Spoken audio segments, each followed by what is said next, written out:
Welcome to Techlandia, a podcast about and for the technology industry, a place to learn, connect, and engage with leaders and thinkers involved in the technology industry. You can check us out at techoregon.org, Apple, Spotify, or wherever you listen. Thank you for listening and enjoy the show.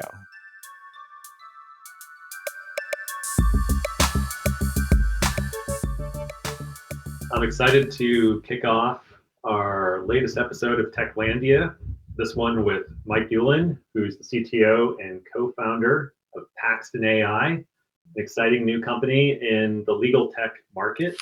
And we're going to be talking a little bit about Paxton's journey, hear a little bit about Mike's background, as well as hear a little bit about what they're seeing in the legal market. Mike, welcome. Yeah, thanks for the intro, Skip. It's great to be here, and Happy New Year. Happy New Year to you as well. I was wondering if you could start by maybe describing a little bit about Paxton AI. What's the problem you're solving, and how do you all go about doing it? Yeah, absolutely.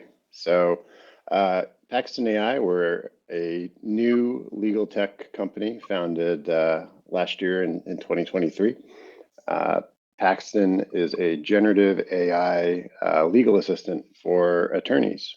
So we help with the core workflow of attorneys, namely conducting legal research and helping attorneys draft documents, whether that's contracts or court filings or regulatory filings. Paxton is a AI platform that you can access by going to paxton.ai. And kind of like ChatGPT, you can interact with Paxton via a chat interface on our website and ask Paxton to do legal tasks for you, looking up court rulings, court decisions, laws, rules, regulations, or say, draft a document.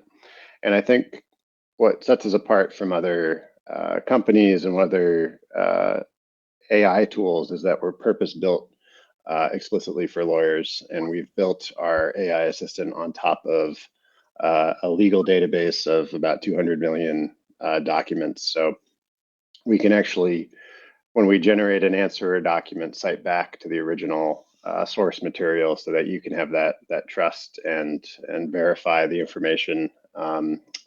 And we find that Paxton just gives folks who use it just a tremendous amount of leverage and increases their efficiency. So I'm pretty excited to be able to talk to you guys about it. Excellent. So are you an attorney personally, or how did you decide to get into the legal tech space? So I'm not actually an attorney, but I've been in legal tech for part of my career. I initially thought that I might want to be an attorney back when I was in college before going into engineering. So I actually worked in policy at the Federal Reserve back when the Dodd-Frank Wall Street Reform Act was working its way through Congress. So I was the one responsible for reading the draft version of the bill every week. It was about 900 pages, and figuring out what had changed. And reflecting back on that, I was like, man, if we had ChatGPT, that would have been so much easier. So ended up going into kind of the tech side of things. Worked in data science and machine learning at a company called RPX, which served large tech companies, including Apple, Google, Intel, helping them with intellectual property or patent-related issues. And then after RPX, I then co-founded a company called Zesty AI with a couple other of my former McKinsey colleagues. And Zesty was focused on using artificial intelligence for the problem of underwriting and pricing in the insurance industry. So we had to work very closely with regulators to get our AI models approved. And we were actually the first AI model approved by the California Department of Insurance for underwriting and pricing. So as you can imagine, that whole process of attaining regulatory approvals is very time-consuming, manual, and text-heavy. Things that generative AI can help out a lot with. So when Gen AI was kind of coming to the fore early last year, my co-founder and I were just talking about different kind of application areas we could apply this to. And my co-founder, Tongyi Chow, who is our CEO, he's a former venture capital investor and actually was pretty active in the legal tech space. So given our backgrounds and familiarity with these problems, we thought this would be a really compelling use case and could drive a lot of value for folks. That's great. And as of the fall of 2023, correct me if I'm wrong, but I think Paxton AI was one of only 2 legal tech startups to raise a significant seed round. How much did you end up raising? So we raised a $6 million round and announced kind of Q4 last year, so in September. So it's certainly a more challenging time to be fundraising, but I think given our backgrounds and the attractiveness of this space, we're able to pull it off. But it's certainly not like it was even a few years ago. Right. Wondering for all the startup founders who might be listening, what do you think worked well in your pitch strategy? Well, I think a couple things, but I think there's this tremendous appetite for AI applications at this point in time, and you can look at the aggregate stats on that, and it's kind of the bright spot within venture capital. And people can kind of poke fun at investors for being AI obsessed, but I think there's a good reason for it. You only get these platform shifts about once every 10 years or so, whether it was the adoption of computing, the internet, mobile, the shift to cloud, and I think AI is that next technology or platform shift. And with a platform shift, you get a ton of opportunity. So I think investors are responding to that. So I think having a tailwind versus a headwind is certainly helpful. And then the other things that investors kind of traditionally look for, you want to be going after a big market. So the total addressable market needs to be large. You need to have a good team, and you need to demonstrate that you can develop and launch a product. So, to other startup founders out there, if there is an AI aspect to your company, I would definitely lean into that, because I think this is a macro trend, and then making sure you're buttoned up on those 3 areas with team, product, and market. Those are kind of the things that VC investors are looking for. Yeah. And what would you say are some of the sort of areas in which you're going to be investing some of that money from the funding round as you look to scale the company? At this stage, it's really around product and go to market. So we've expanded the team. We're now 9 people, but most of that is on the engineering side of things. So we're really investing heavily into the Paxton AI platform and making sure that it's a really solid tool for our users and early customers, and we can continue to deliver a really great experience for them. And we just started. We recently, I think just today we made our first go-to-market hire. So we're really excited to have this person aboard. And I think engineering and go-to-market are kind of going to be kind of our two main focus areas as we continue to scale out Paxton. That's excellent.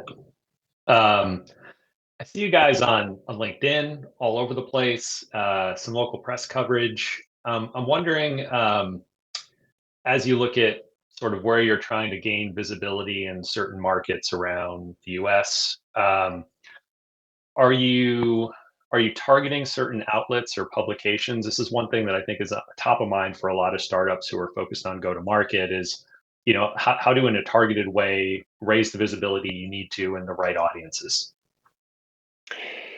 Yeah, no, I appreciate that.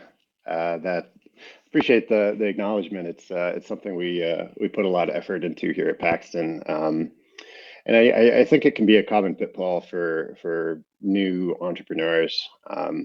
Everyone thinks, oh, I'm just going to build a great product, and people will end up finding me, and that's really not how it works. You need to kind of be out there pounding the pavement, trying to tell people about what you have to offer, because people are busy. There's a lot of noise out there, and anything you can do to cut through that noise and get some attention, I think will serve you well. I think there's a saying that I really like that first time entrepreneurs focus on product, and then second time entrepreneurs focus on distribution.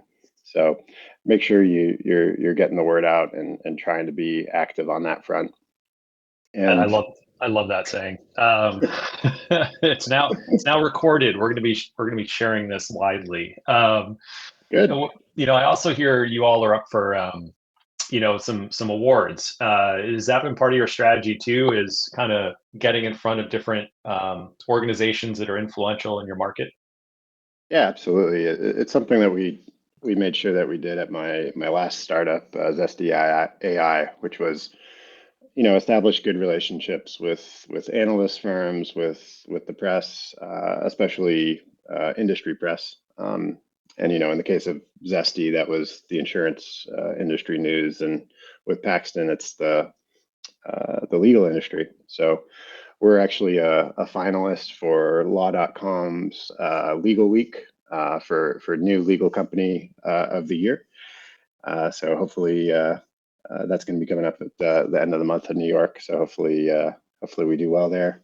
But it's really just great exposure to be nominated for that award, given a lot of our competition has been doing this for several years or more now. And we were also nominated, and thanks a lot to the support of our early users and the Portland community. We were nominated for the American Bar Association's tech show. So one of 15 startups selected for that. And I think it just gives you an opportunity to highlight your product for your stakeholders and your users, and give you just kind of another touch point. It's a really, when you're nominated for one of these things, it's a really great opportunity to reach out to your early users and thank them for their support and use that as an opportunity to continue the conversation along with them. So if folks are out there thinking about their own startups, I definitely advocate people make sure you're hitting the pavement, taking every opportunity to talk with folks.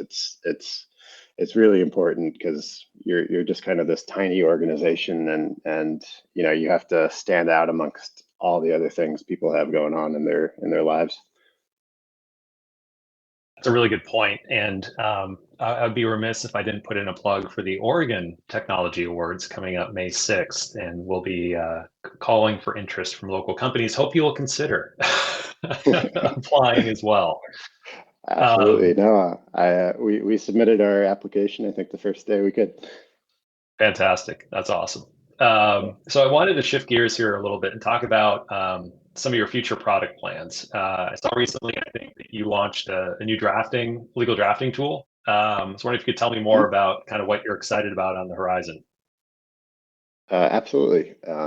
So we've got some pretty exciting things in store for 2024. But here at Paxton, we're super feedback and customer oriented. So, for folks who sign up on Paxton AI, we take your feedback really seriously, and that's what we use to drive our product roadmap and our product development. So the drafting tool is just kind of the latest example of that. Attorneys do a lot of writing, and generative AI tools kind of excel at generating text. So it seemed like a really great opportunity to marry a key need of our users, which is to draft documents, along with something that generative AI really excels at. And we're going to continue to kind of lean into that and develop out capabilities that aid our users in their daily workflow. So we're super excited to be able to launch our own large language model later this year, where like GPT-4, GPT 3.5, Claude, Bard, the Paxton LLM will be a large language model dedicated just to the legal domain.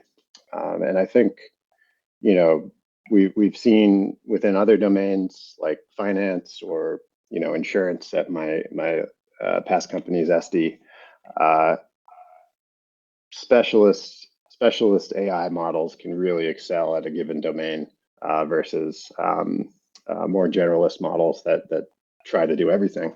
And I think, there's some great models out there that are general purpose, but using something like Paxton that is really tailored to a specific use case, to a specific vertical, will serve attorneys and our users a lot better than trying to apply one of these generalist tools. I was wondering if you could tell me a little bit about sort of what you're seeing in terms of rates of adoption in the legal tech market when it comes to new technologies. I think, it's been interesting observing, some of the more traditional professions, whether it's, physicians practicing medicine, lawyers practicing law. There is a reputation, rightly or wrongly deserved, of kind of being resistant to change. And I'm wondering if you're able to comment on where you're seeing sort of traction or interest from the legal community as it relates to adopting new tools. Yeah, great question, Skip. It's really quite different than what we went through only I guess 8 years or so. We started Zesty AI, and taking AI to the insurance industry. It feels kind of similar to what we're doing here in the legal industry, but 8 years ago, it was a bit of an uphill battle to convince people that artificial intelligence was something that they should pay attention to. Maybe a little harder to imagine today, but we had to get over that hump that this was a technology that could be applied in this area and really deliver a lot of value. And I think one of the benefits of doing an AI company today, there's so much excitement and news, and you kind of see a new generative AI application. It feels like almost every week. You don't have to make that case necessarily that this is something people should be paying attention to. When we go to law firms, it seems like almost every one of them has an AI committee or an AI initiative dedicated to trying to understand this tech and how to apply it. There's a bit of a, when we were doing this with Zesty, we had to convince people to pay attention, and now there's a kind of a different problem today, where it's like, how do you cut through the noise of everyone's doing something with AI?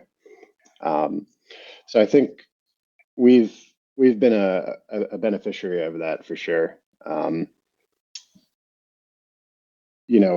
Lawyers, I think, specifically feel that and you can experience it for yourself. You can just go to ChatGPT or Bard and get a taste of what AI is capable of today. And then, I think it's important to remember that this is probably going to be the worst AI will be for the rest of our lives. I think it's only going to get better from here.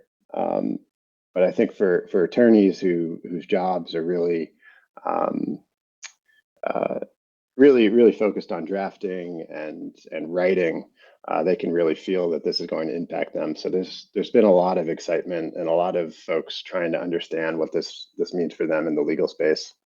And I think that has overcome a bit of that institutional conservatism that you were alluding to in your question. I think folks really understand that this is going to impact them, and they should try to understand it as best they can.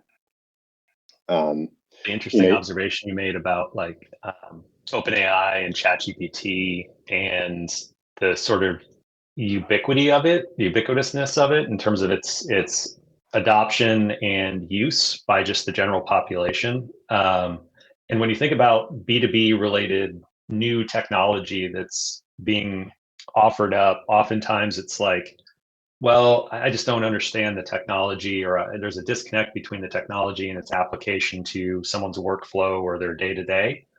But to your point, with OpenAI and ChatGPT, it was almost like instantaneously obvious that writing was one of those use cases that, oh wow, this is a game changer right out of the gate. Even if you're still editing, it's still going to save you a ton of time in the drafting process. So yeah, very, very astute observation there. I was wondering if we could shift a little bit to the sort of like your observations on the local tech community, and in particular, I mean, do we have the makings of a bit of a legal tech cluster of sorts in Oregon? I mean, we've got Paxton, CaseMark, another early stage startup. There's Xtero's approved. Even companies like Navex and Radar First in large part cater to legal teams that are based in house. I'm wondering what you've seen locally and sort of what you're excited about, and any challenges maybe along the way too that you've observed. Yeah, no, I really love it here in Portland. I think the Portland tech scene is probably one of the hidden gems or under the radar places out there, and every opportunity I have, I try to tell people about it, because I think it's one of the best deals going out there. And I mean, you have all the firms that you mentioned. There's a bit of I think a spike here with regards to, say, compliance tech with Smarsh. So there's a really, I think, strong community here of folks in this space, and like it's just been it's been a really excellent place to get a company off the ground. Like you have folks like you and the folks at the Technology Association of Oregon, some of the local venture capital firms like Voyager Capital became an investor of ours, and the events that the community just puts on here, where you can engage in really thoughtful discussions around the tech and different application areas. It's certainly not as big as, say, the community in, say, the Bay Area, where I spent a good amount of time. But I think the level of support and the ease of access to people here is really incredible. And people are just kind of willing to help each other out and have a conversation or lend a hand when you need it. And it's really just a wonderful community to be a part of.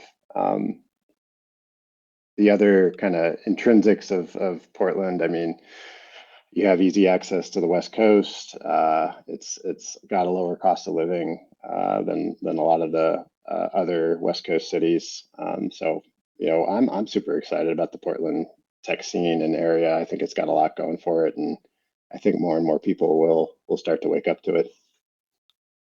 Awesome. Well, it's been a pleasure getting to know you a bit more over last year, and then of course hearing more about the company and being able to support you in your efforts. And that's one thing I've loved about this area is there's a lot of people who care about lifting all boats, and whether it's TAO or other folks like Rick Trozy and others who are trying to build community, it's a place that I think is really welcoming, and that's great that you've seen similar types of observations along the way. I would say that as we start to wrap up, I wanted to see if there was any sort of thought that maybe we didn't cover that you might want to leave us with.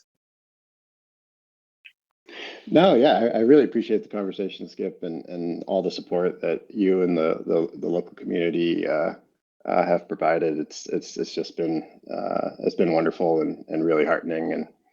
And I'm just tremendously excited about Portland and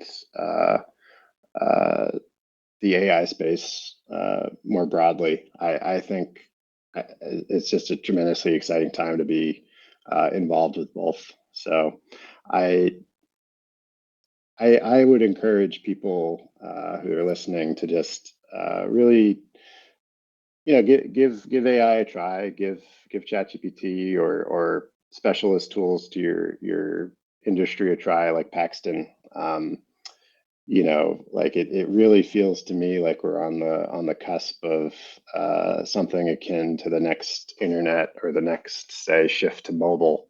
And for folks who aren't paying attention or aren't involved yet, like think about, if you could go back and get involved in the early days.